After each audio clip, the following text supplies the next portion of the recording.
Thanks, guys. Thank you for being here. I really appreciate everyone taking the time. If you've talked as much as I have and drunken as much as I have and slept as little as I have over the last few days, then all you probably want to do is go and sleep. So I'm really happy. Thank you for coming here. So my name's Tom from Loop Finance. I'm going to talk to you a little bit about DeFi NFTs and building Web3 communities. Para los que hablan español, soy Tom de Loop Finance. Perdón, no te voy a hablar en español porque me cuesta mucho trabajo hablar de cripto en inglés, así que me cuesta mucho más en español. Así que, bueno, perdón. Anyway, I would like to also thank our team. Without our incredible team, definitely we wouldn't even be here. A lot of you guys have traveled from all over the world, so thank you so much, and the amazing organizing team as well. Thank you so much. So. Before I go into to our presentation, I'm actually going to start off with a little story.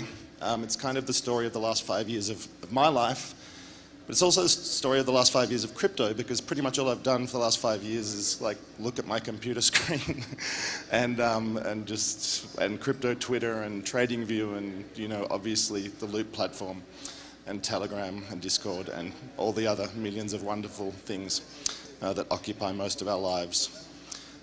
So this story starts back in 2017. The first blockchain, I guess the application that we built was called Tribe. We built that on the EOS blockchain. For those of you who had anything to do with EOS, you'll know it turned out to be a terrible blockchain, the worst user experience you've probably ever had in your life. Block One at the time were making all these amazing videos about, you know, like they had like Brendan and Dan in this like slick skyscraper in Hong Kong. You know, I guess I drank the Kool-Aid and bought into the FOMO and thought EOS would be the next best thing. So we decided to build an EOS. We ended up building a tokenized content community which was targeted at education. So obviously education in crypto is a big problem. So we were incentivizing people to create educational content that earned tokens, and in some ways it was awesome. We built an incredible community, probably like 20 or 30,000 people. We had like 50 or 60,000 articles and pieces of content, educational content written, which was really cool. But in the end, it was a failure. Like I consider it a failure on some levels, because I know kind of revenue is a bit of a dirty word in crypto. You know, people don't like to talk about revenue. But without revenue, you can't survive. You know, at the end of the day, if you're not making money, then your token's going to go to zero, your community's going to disappear, and you don't have enough money to pay your team, and there's only so long that they're going to work for free. So, you know, it's really hard to make revenue from content. So, you know, around about this time, I kind of started to get really interested in DeFi, because it kind of has the promise, or it still has the promise really, of being a way to generate revenue, you know, as opposed to just, you know, transaction fees or gas fees from the chain. And so that's when I started sort of looking into other chains. Obviously, I was a bit disillusioned with EOS by then, and made the amazing choice to move to, guess which chain? Terra. Turned out to be an even worse decision than EOS. So obviously I have a real knack at picking terrible blockchains. So no, that has all changed now though. Now we're moved to Juno, part of the amazing Juno community and the amazing Cosmos community. Our curse has been lifted, hopefully. Our blockchain curse has been lifted. And yeah, we're super happy to be on Juno. And you know, we've built an amazing DeFi protocol. We have our DEX, and we have our DeFi NFT marketplace. Now, DeFi is awesome. You know, us degens fucking love DeFi. But you know, normal people are never going to put their money into a volatile token and stick it into a liquidity pool and lock it up in a farming or a staking contract so they can earn like 5,000% APY. Like, that's just not something that most people like to do, unfortunately. Most people don't like numbers that much, and so, you know, as cool as DeFi is, it's just not something which is ever going to really probably get to the world or the rest of the world in its current form. So this kind of realization, I guess, led us back, kind of back to the beginning, back to community building, back to communities and NFTs, and how amazing NFTs can be at actually building communities and reaching normal people, I guess normal people. Who's normal, but anyway. And you know, we can see the success of some sort of things like NBA Top Shots, for example, which have reached, you know, thousands, if not, you know, hundreds of thousands of people who probably wouldn't have been involved in crypto before. And you know, the ability of an NFT project to generate a really strong community and build a strong community. And we're humans, we love communities. You know, we love feeling belonging. We love feeling a sense of belonging, being part of something, you know, identifying with other people who are in our group. Like, look at all of us here. We love being part of Cosmos. We love being part of Cosmoverse. You know, it makes us feel special. It makes us feel part of something, but kind of unique at the same time. So yeah, humans love communities, and NFTs are perfect for building communities. But unfortunately, communities can't survive without revenue. At the end of the day, even a nomadic tribe is going to need, you know, food and water and shelter. Otherwise, you know, they're not going to last. They're not going to last that long. And kind of the same for NFT communities. You know, if NFT communities can't, at the end of the day, provide enough value to their users in one way or another, it doesn't have to be money, but you know, often it is, and that's nice. So yeah, we kind of, I guess, realized that, you know, NFTs are awesome, but at the same time they're a bit limited, maybe in what they can do and what they can provide. And you know, if we look at the history of communities on the web, I mean, the traditional way of, especially in Web 2, of kind of monetizing a community has been through advertising, right? Like we've got Facebook, obviously Meta, sorry, not Facebook anymore. Mark Zuckerberg, he's fucking loving this. He's like, this is awesome, you know, he's raking in $50 billion a year. But at the end of the day, you know, and all of, like, I mean, any successful platform is doing the same thing, and there's nothing wrong with that. But what is wrong with it is that all of that money that's being generated is just going to one company or two companies. It's not going back to all of the people who are actually generating the value, right? Actually in creating the engaging content, or spending hours in front of their camera, like trying to create some educational video, or doing a funny little dance, or, you know, chatting to their friends, or whatever people like doing. And I guess, you know, that's what we love about Web3, right?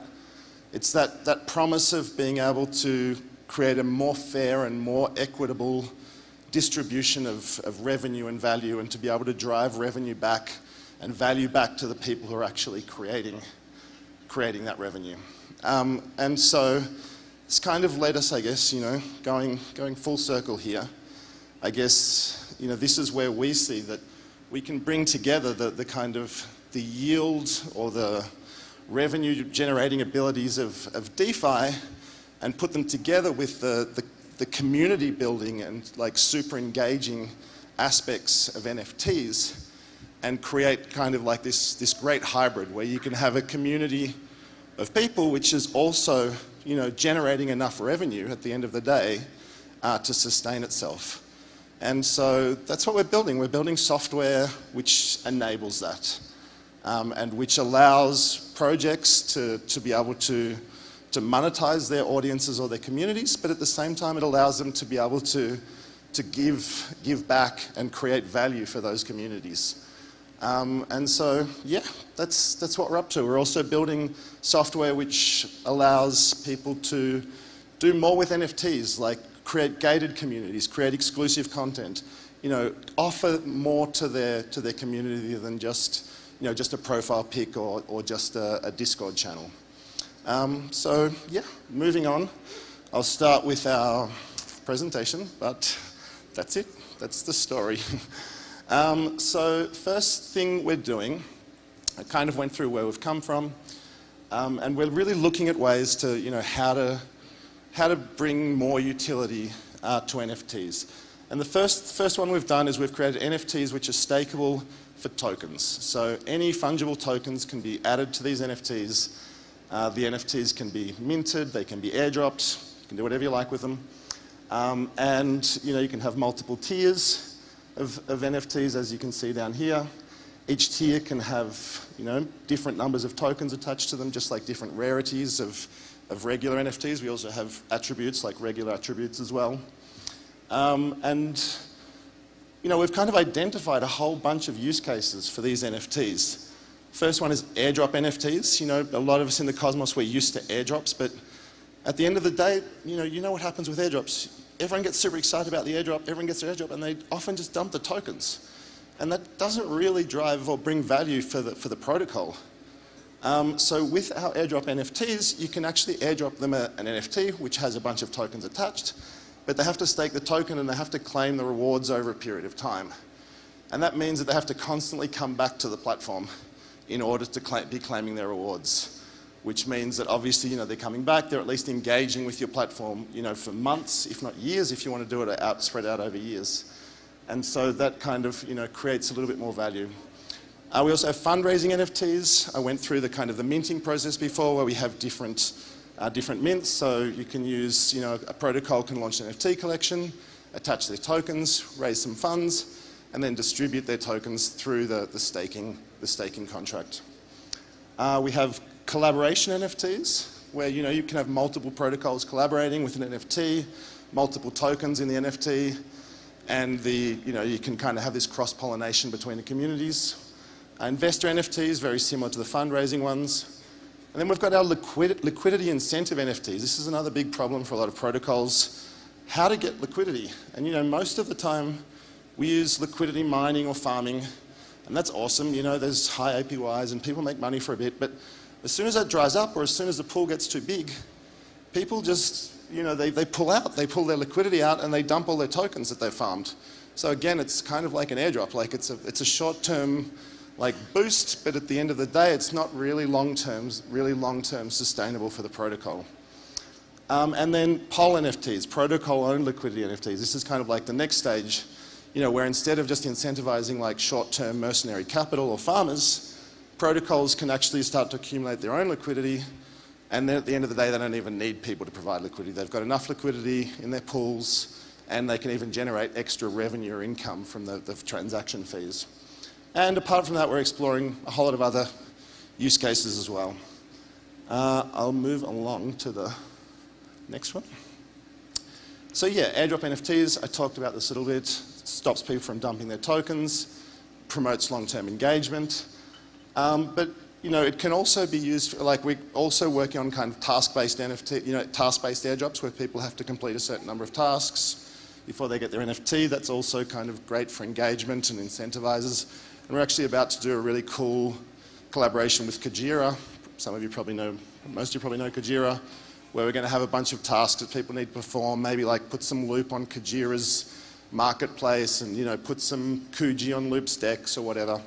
And then, after they've completed the task, they'll get an NFT which has both Loop and Kuji tokens attached. Now, these NFTs, they're tradable assets as well, right? So if you don't want to stake it and wait 6 months to claim all your tokens, you can actually sell it. And that's not too bad for the protocol either, because at the end of the day, the protocol can get revenue from every single secondary marketplace sale. They can have a commission on those NFTs, which enables them to generate revenue. Next one, fundraising investor NFTs. This is a great way for protocols to distribute their tokens. With most IDOs, there's kind of often there's a bit of a whale situation going on where the same people are always getting the large allocation of tokens. Because our NFTs, our launch pad is randomized, everyone pays the same price. Some lucky people get a ton of tokens and others don't get many. So, they'll get at least the value that they paid, possibly, but it's a great way of kind of randomizing distribution to the community. And again, if people don't want to hold on to their position, if you invest in IDO and you've got tokens vesting over a period of time, you have to wait until that's finished, even if you don't like the protocol anymore. Even if they post something stupid on Twitter and you get pissed off with them and you're like, I hate these guys, you still have to collect their tokens, but of course you're just going to collect them and dump them. So this enables the IDO investors to be able to sell those NFTs, and again, it generates another source of revenue for the protocol. I know you guys are getting tired, so I'm almost done. We have liquidity incentive NFTs, as I mentioned before. protocols can get people to provide liquidity to one of their pools and then lock up their LP tokens into an NFT which has extra rewards on top of it and has a fixed amount of rewards. So unlike a normal farming pool where based on the amount of liquidity it goes up and down, this is like a fixed number of tokens over a certain period of time, but the protocol benefits because they know that they've got that amount of liquidity locked up for at least sort of a 3 or a 6 or a 12-month period until the pool is big enough to actually start generating enough volume that it ends up being profitable or worthwhile for people to provide liquidity to it without too many extra incentives.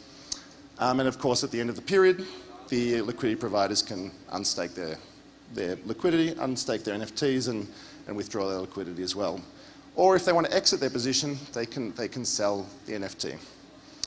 And the last one, poll NFTs, again, as I mentioned, protocols who want to own their own liquidity can offer people to mint an NFT with their LP tokens, and then the liquidity gets transferred to the protocol, it goes into the treasury of the protocol earns revenue on that liquidity, on that pool, and then the new NFT owner gets to harvest like a large number of tokens. Now this creates obviously a bit of short-term sell pressure, but at the end of the day, the protocol they can stop incentivizing liquidity after a certain period of time.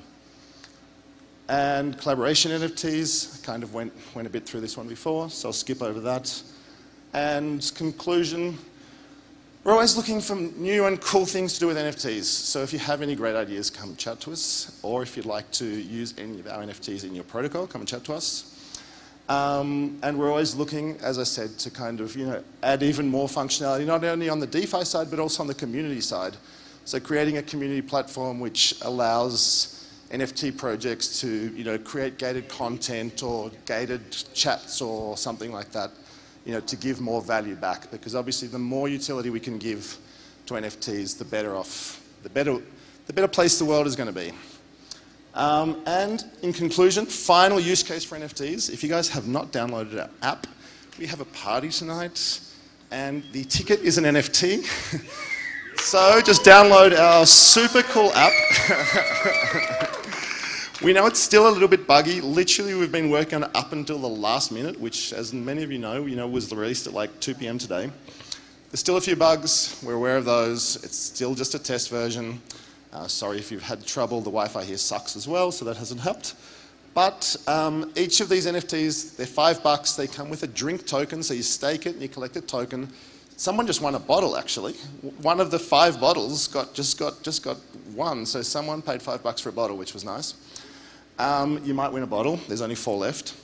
And yeah, you'll scan those at the door. This is a wallet created by the amazing Obi crew. I don't know if these guys are here, are they? Evan and Pete, are you guys in the room? A lot of you guys might know Evan and Pete from Terabytes. These guys are fucking champions. Sorry, excuse my language. They've built this awesome wallet, which for normies is a no-brainer. You just download the wallet, and when you create your wallet, it doesn't just create a single wallet like most wallets do. It actually creates a multi-sig contract, which you own all the keys to. Except one. One you can have owned by a friend, or you can have it owned by Obi, like a third party who you trust.